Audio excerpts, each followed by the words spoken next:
नमस्कार बच्चों, मैं संतोष देवी टीजीटी हिंदी। बच्चों, पिछली कक्षा में हमने कक्षा 6 की पाठ्य पुस्तक बाल राम कथा का पाठ 3 दो वरदान का भाग 1 पढ़ा था। उसमें मंथरा है वो कैकेयी को राजा दशरथ के खिलाफ भड़काती है और उनसे 2 वरदान लेने के लिए कहती है और कहती है कि पहले वरदान में भरत के लिए राज तिलक और दूसरे वरदान में राम के लिए 14 वर्ष का वनवास मांग ले। तो इस तरह वो पहले भाग में उसको बहका रही है और आगे का भाग हम आज शुरू करते हैं। चलिए। कैकेयी पर मंथरा की बातों का असर होने लगा, यानी कैकेयी मंथरा बार बार कैकेयी को राजा दशरथ के विरुद्ध भड़का रही थी। तो अब कैकेयी पर भी मंथरा की बातों का असर होने लगा। उसका सिर चकरा गया, वह पलंग से उठी और पांव सीधे नहीं पड़े, यानी वो बेचैन हो गई। आंखों में आंसू थे, मन भारी हो गया। प्रसन्नता की जगह अव्यक्त क्रोध ने ले ली, यानी पहले वो खुश हुई थी एक बार तो राम की राज्याभिषेक की बात सुनकर, लेकिन अब उसको गुस्सा आ गया था और वो गुस्से को प्रकट भी नहीं कर रही थी। अव्यक्त होता है प्रकट न करना। मंथरा के तर्कों में उन्हें सच्चाई दिखने लगी, यानी मंथरा की बात अब उसे सच लगने लगी।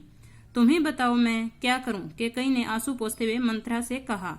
अब मंथरा की बात क्या थी? मंथरा की बात यह थी कि राम यदि राजा बन गया तो भरत को देश निकाला दे देगा और तुम कौशल्या की दासी बन जाओगी। ये बात कैकेयी को मंथरा ने कही थी। तो अब कैकेयी को ये बात सच लगने लगी थी और वो मंथरा को कहती है कि तुम ही बताओ मैं क्या करूं। मंथरा पलंग से उठी, कैकेयी के पास जाकर खड़ी हो गई। उसने कहा, याद करो रानी, महाराज दशरथ ने तुम्हें 2 वरदान दिए थे। दशरथ से अपना वचन पूरा करने को कहो। एक से भरत के लिए राजगद्दी मांग लो, दूसरे से राम को 14 वर्ष का वनवास। यानी कैकेयी ने कहा कि मंथरा ने कैकेयी से कहा कि राजा दशरथ ने एक बार तुम्हें 2 वरदान दिए थे, अब वो सही मौका है वरदान मांगने का। कैकेयी का चेहरा तमतमाया हुआ था, यानी गुस्से से भरा हुआ था।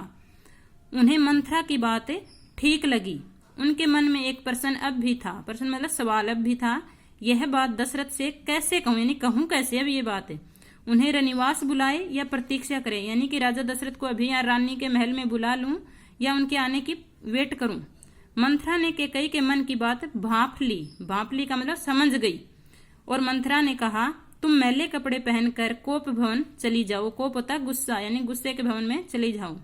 महाराज दशरथ आए तो उनकी ओर मत देखना, बात मत करो। तुम उनकी प्रिय रानी हो, तुम्हारा दुख देख नहीं पाएंगे।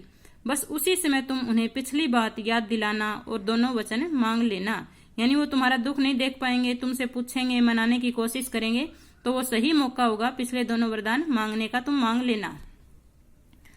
कैकेयी कहती है, मैं ऐसा ही करूंगी, महाराज का षड्यंत्र सफल नहीं होने दूंगी।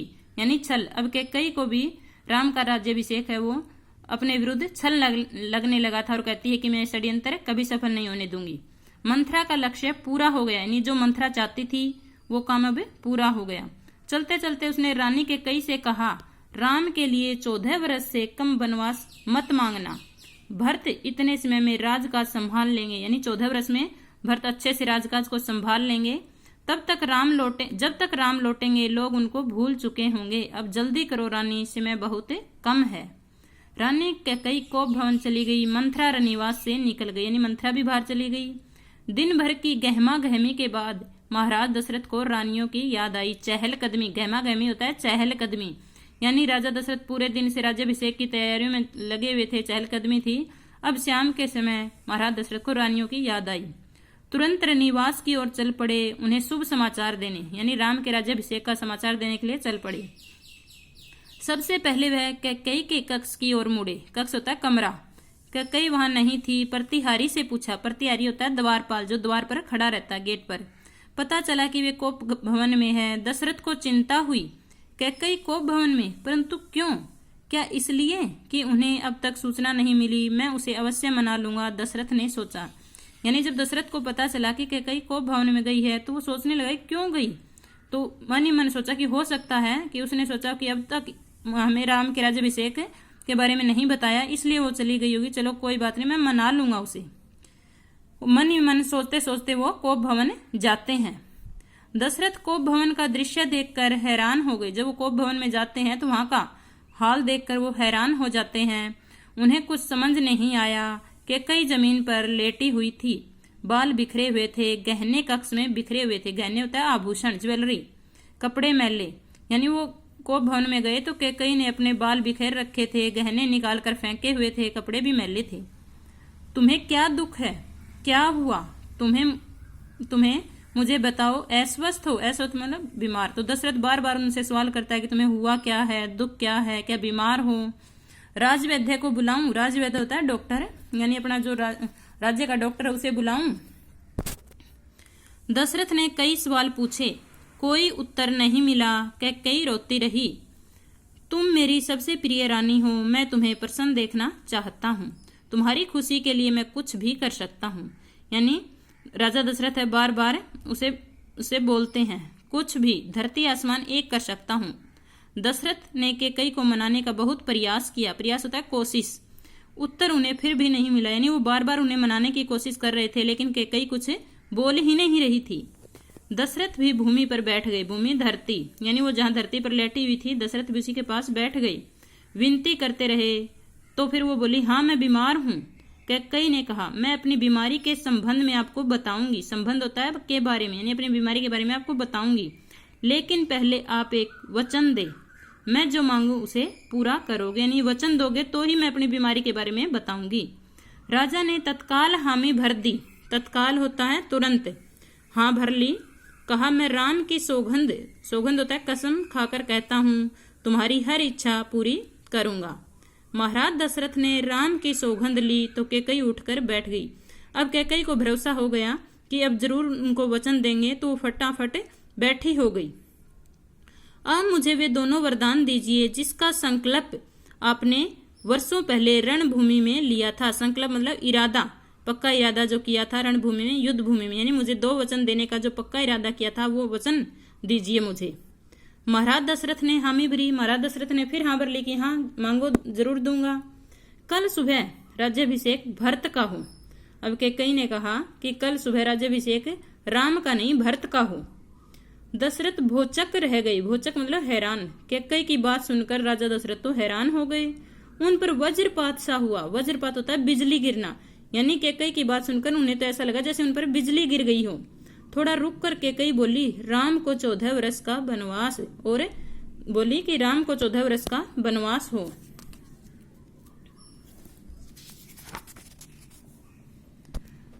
राजा दशरथ का चेहरा सफेद पड़ गया। अवाक रह गए। अवाक मतलब बेचैन हो गए। सिर चकराने लगा। वे मूर्छित होकर गिर पड़े। मूर्छित होता है बेहोश होकर गिर पड़े।